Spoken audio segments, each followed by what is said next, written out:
Hello সবাইকে, কি অবস্থা সবার? শুক্রবারটা না আসলে গরুর মাংস ছাড়া কেমন যেন ভালো লাগে না। এই শুক্রবারে আমি রসুন দিয়ে গরুর মাংস রান্না করেছি।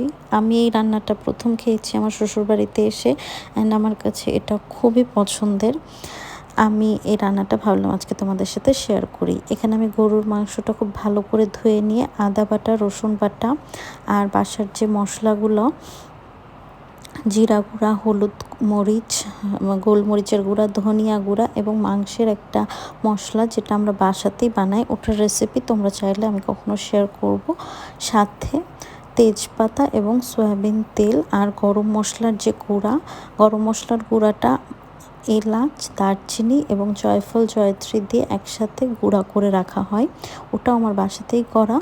দিয়ে একসাথে একটু মাখিয়ে আমি এখানে বেশি করে পেঁয়াজ আর সরিষার তেল অল্প একটু জাস্ট একটা ফ্লেভারের জন্য দিয়ে একটা হাই হিটে রান্না করতে হবে।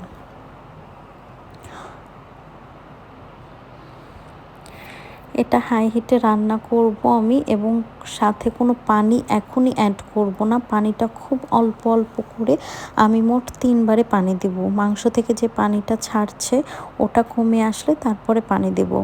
সাইড বাই সাইড আরেকটা প্যানে আমি কিছু আলু এবং রসুন, অল্প একটু হলুদ আর লবণ দিয়ে আমি ভালো মতো ভেজে নেব।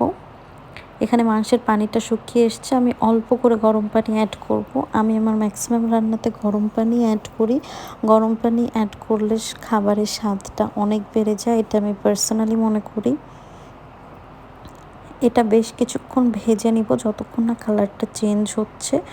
কালারটা চেঞ্জ হওয়ার আগ দিয়ে আমি অল্প কিছু পেঁয়াজ আবার এর মধ্যে ফেলে দেবো। এখানে মাংসের পানি অ্যাড করে আমি মাংসটা ঢেকে দিচ্ছি। এভাবে আমি মোট 3বার পানি দিব। 2বার পানি দিব মাংসটা সিদ্ধ হওয়ার জন্য, আর লাস্টের বার পানি দেব ঝোলের জন্য। এখানে আমি আলু, পেঁয়াজ আর রসুনটা দিয়ে দিলাম।